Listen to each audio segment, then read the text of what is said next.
Welcome to the James and Heather Show. I'm Heather Dawn. And I'm James Guay, and we are giving you the best in health, love, and relationship advice. Yeah, I would say the best. Right? That would be about right. Yeah.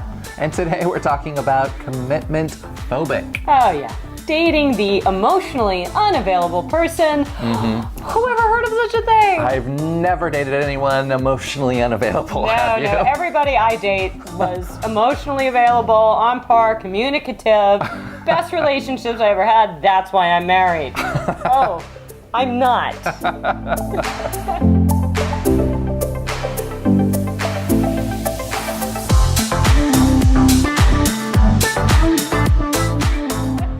Yeah, it's one of those things. We certainly hear it in our professions as well from clients who are, struggling with trying to find someone that's a good enough fit that's emotionally available, right? And so when you're wondering, am I emotionally unavailable? Am I in a dating pattern, to someone who's emotionally available? I guess when you're looking at the definition of emotionally unavailable person, you're someone who is into distance more than intimacy. Yeah, that could be traveling a lot and not having a lot of time spent in the relationship. That could show up in lots of different ways, right? It could be that someone's distracted by their daily lives so much to the point where they can never really dip down, be present, express their feelings with you. Yeah, emotionally unavailable people have a hard time talking about feelings. They have a hard time talking about relationships, handling conflict. And so as James was mentioning, an emotionally unavailable person will use tools to create distance, and they are more concerned about needing space in the relationship. I know if I've dealt with couples, I just wish he or she would give me more space, more space, more space, more space. Right. And it's not to say that the partner isn't up their ass. They might be. But, all of that is relative. If you seek distance more than you do intimacy, and you have trouble communicating your feelings or talking about the relationship when necessary, you may be emotionally unavailable, especially if you're using those tools you just mentioned. And there's typically in couple relationships, one particular person that's holding the distance for the relationship, right? The distancer. And there's another person that's holding space for the chaser, right? This sort of dynamic of distancer versus pursuer.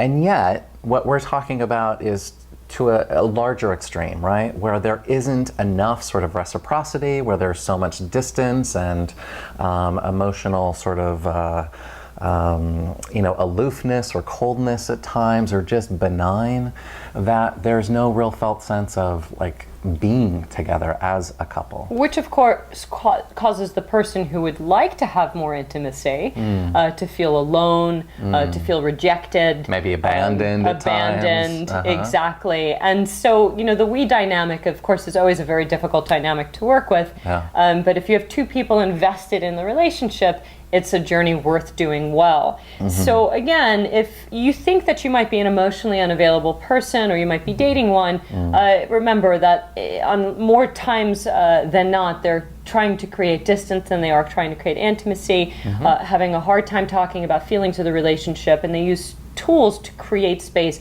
anger, criticism, activities, busyness, and so forth.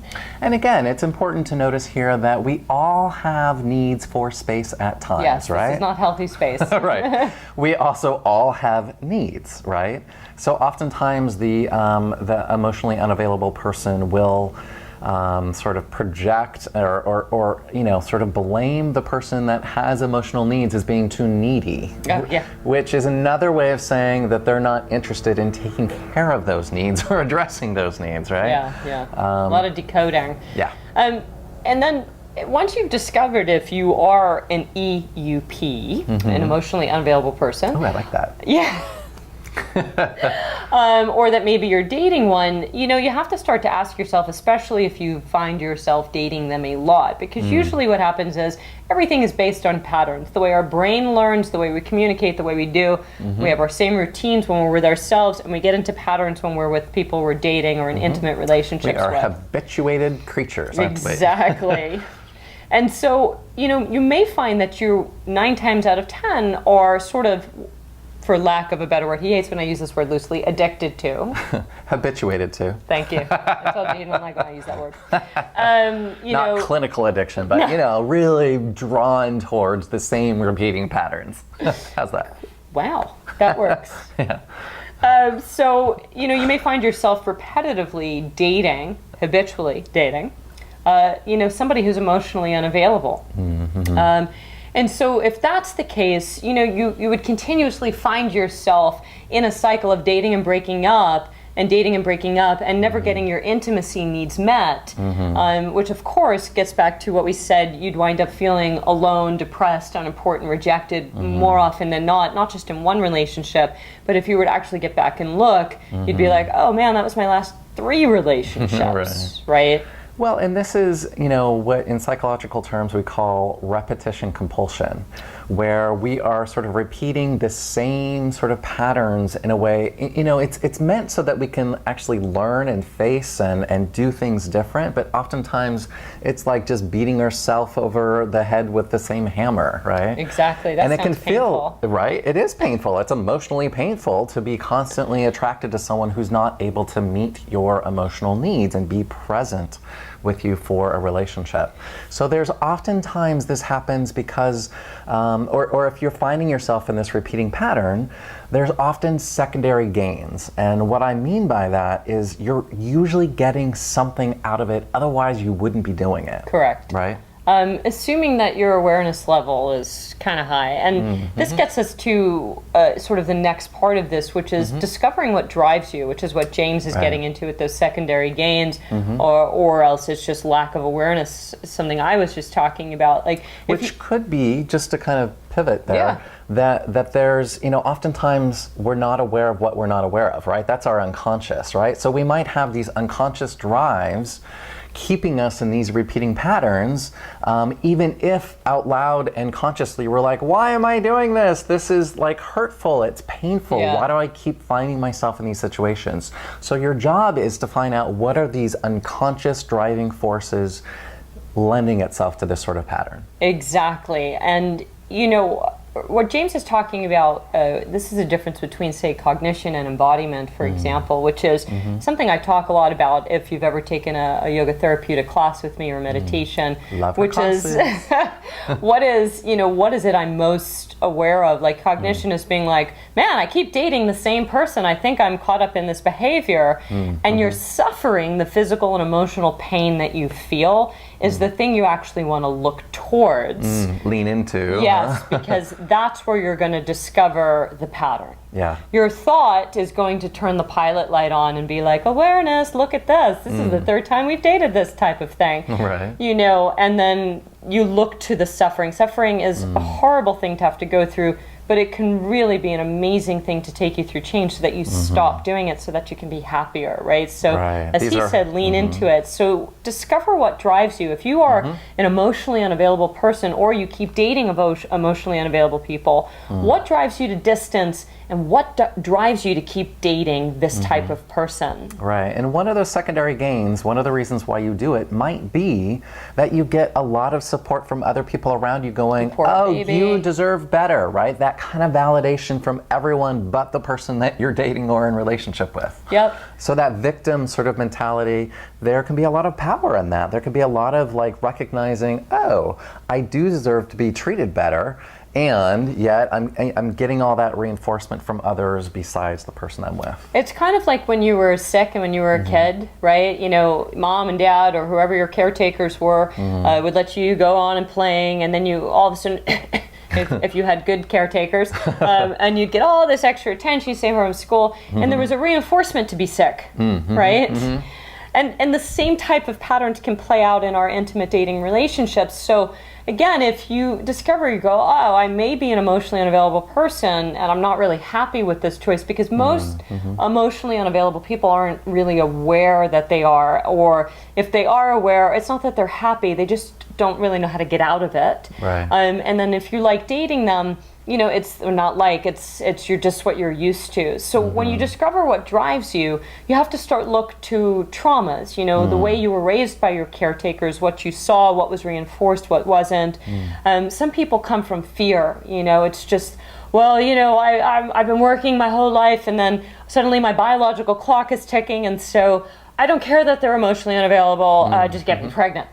Right. So sometimes it's fear that can drive that. Well, and sometimes it's the thrill of the chase. There's something that's exciting with trying to capture your goal, right? Yeah. If it's a person too. Yeah. So it's especially if you come from a background where you didn't get a lot of emotional attending to, or you weren't validated in ways that we all need growing up. Or you were only validated when you were sick. There you go, right?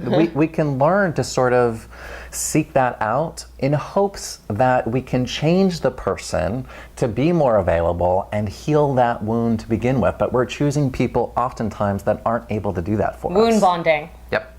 That's another thing. So when you're discovering what drives you to be a distancer, or what drives you to be a constantly dating emotionally unavailable people, that's one thing. You've got to find these sabotaging patterns.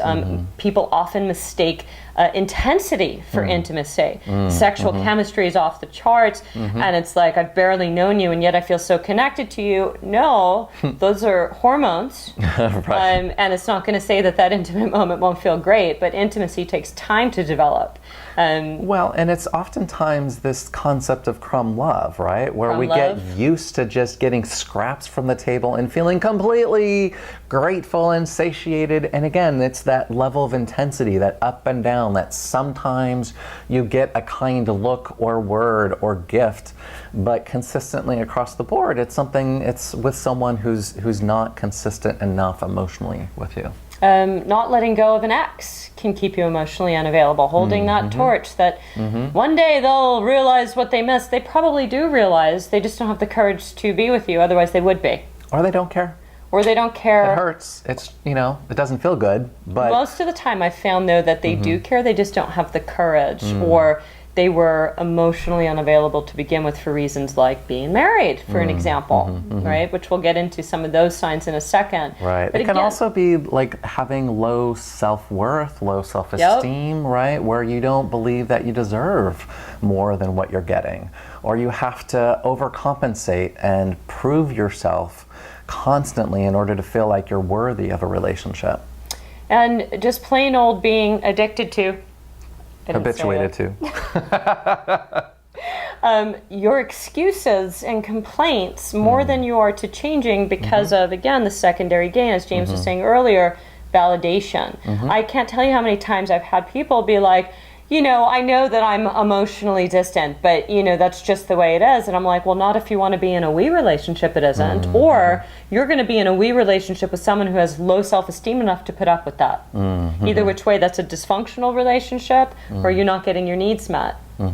Something's got to give, and it should be the excuses if you want to find the fulfillment. Yeah, and sometimes it's easier to sort of point the finger and project our own emotional unavailability or fear of being intimate onto someone else and sort of blame them, saying, oh, see, they're not. But it might be really scary if we're actually presented with someone who can meet us in that more emotional way, because it's, vulnerability is scary. It's really rewarding, but it also comes with it a certain amount of risks that we may not be willing to take on. And that may trigger, again, discovering what drives you, some of the childhood traumas, right? So just be brave. Yeah. Okay, be brave, because love is one of those things that's worth it. Yeah. So is intimacy. Well, and we kind of know a bit about what we're talking about in this arena, if you can tell, because we've both been in situations where... I always love when you and I are laughing about old pains, because I can't tell you, over the years where maybe 2 years ago I'd be like, crying my eyes out, and then... people wanting to fix it. What's lovely about, having a great friend like James, who also happens to be a therapist, is that I can bawl my eyes out, and he never tries to fix me, because he and I both know well enough that bawling my eyes out will have it cycle. Right. And then it'll stop. Yeah. And then I'm not holding torches for anybody, and I'm a little bit more wise, and then I go in the next time. trying to be wise. And then I have my community where I'll be like, hey, I'm about to enter a new relationship, and I'll bounce it off of him, and he'll be like, yeah, or he'll be like, relationship repetition. Red flags, red flags, red flags. So it's always good to have someone in your community as well. Yeah. Good friends can be there for you in ways that sometimes others cannot be. So whose agenda is your happiness. Right. Long-term happiness, by the way, not short-term. Yep. Trusted people in your life can help give that perspective. So you've discovered that you're an emotionally unavailable person, or maybe you date a whole lot of them and that needs to stop. We've given you ideas of maybe trying to discover what some of the roots of that might be. Here are some of the signs that you are dating one. Like maybe you're like, I don't know, is he, is she, I don't know. Well, emotionally unavailable people, someone who is in a current relationship, married, going through a divorce process, odds are they are not emotionally available. Well, and again, we're not talking about those that are in consensual, non-monogamous relationships, open relationships, polyamorous relationships. If there's sort of a consent to all parties involved that we can be emotional with more than one person as it relates to a sexual or romantic relationship, more power to you. Those can be very, very healthy depending on how you set those up. But what we're talking about is someone who's already has sort of a primary relationship where most, if not all, of their emotional energy is going into that, and you're getting, sort of some of the sexual charge or certain, if you're part of the affair, it can feel like, oh, that's even more intense or more powerful than their primary relationship. There's still a certain limit with their availability as it relates to being in a relationship with you. So it's important to recognize those signs and signals, right? Yeah. So when we're looking at some signs, we really liked a lot of Dr. Judith Orloff's work, and she's written a lot about empaths and surrendering and emotionally unavailable people. And so do some research on her because she's got some pretty great work. And so, a married or otherwise engaged person may be someone who can't commit, someone who has the stop-go, stop-go. Right. I love you, I don't, I love you, distance, like that. The decoding. Decoding meaning trying to figure out what they say what do they or mean. Mixed messages. What? Yeah. But you wanted me to move in, now you don't want me to move in? Right. Okay? Yeah. That's signs that they're emotionally unavailable. Substance abuse. Yeah. If someone's primary relationship is with a substance, then you get shortchanged, right? It's also, I think, more obvious if you're in relationship with someone who's unavailable, if they're narcissistic, if they're so self-absorbed, take up so much space that they're like emotional vampires and required a lot of emotional attention from you, but aren't willing to reciprocate, at least beyond the first, bit when they're trying to get you to be their fan, not their friend, right? Correct. You tend to come last in those types of relationships, so that's a really good sign. The disappearing acts and then being elusive and sneaky. Benching, ghosting, right? Emotionally unavailable. And by the way, again, I'm someone who's done a lot of self-work, so I know, for example, and James and I were discussing this, like if I've gotten out of a relationship, I am not emotionally available. My long-term relationship goals still haven't changed, but I know that there's a process of me sort of clearing out space that I will need to go through. And if I choose to date during that time, I'm always up front, with, hey, at this particular moment, I'm emotionally unavailable, but I am wanting to get out of this stage and get to know you, and are you okay with that? It does help the more that you know about yourself to be able to communicate these things, because emotionally unavailable, as we're talking about it, as something that's continual over decades and years of time.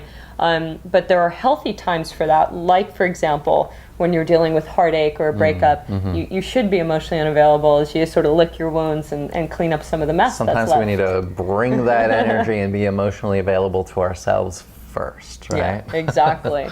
Yeah. And so, how would you avoid being in these relationships, or, to avoid dead-end dating, as I like to call it, or being in a delusional relationship? Yeah, and I think, one of the things that you mentioned is if you're hearing someone say they're not emotionally available and that's actually important to you and that's what you want, listen to them.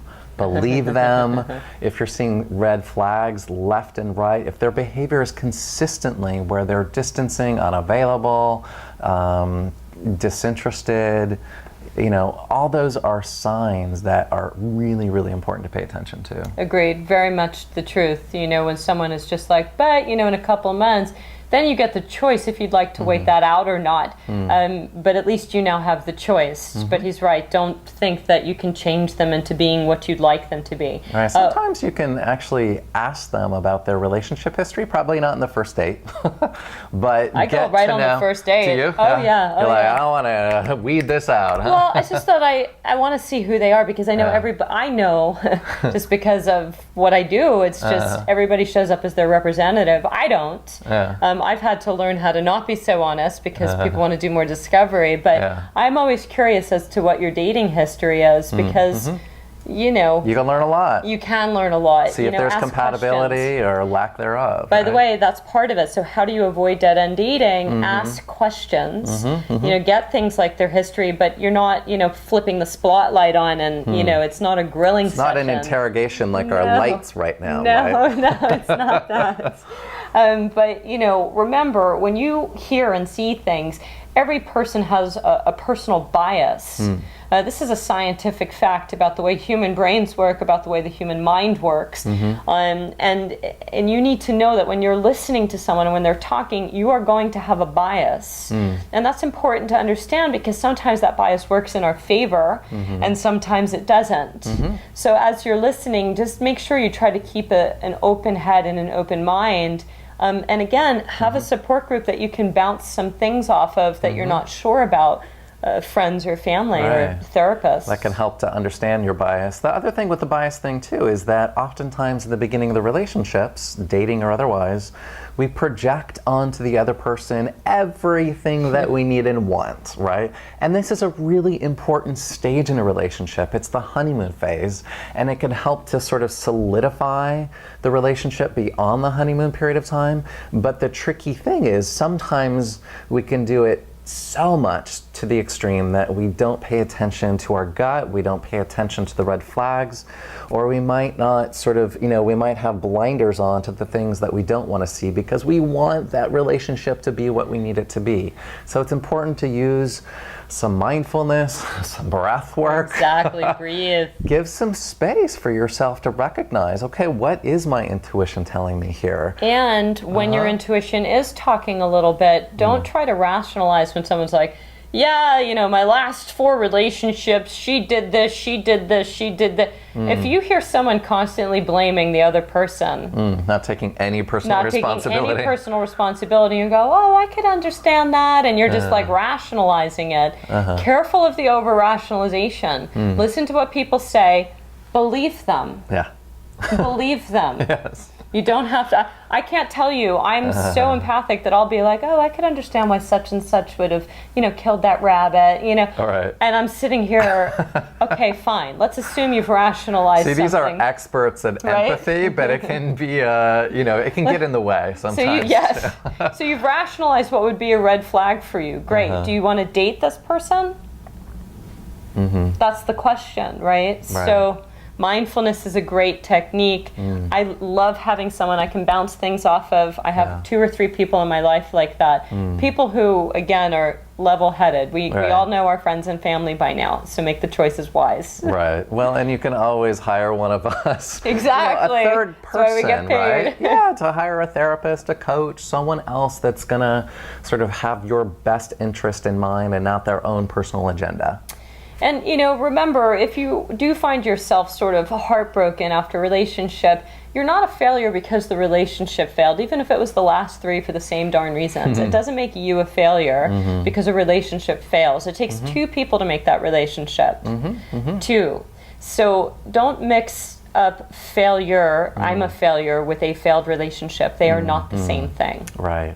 Yeah, we're all in this together. We all have our repeating patterns. They may look different, but again, it's important to sort of recognize what those are, because then we can actually learn and do it different, take different action. And don't apologize for having feelings. Hello.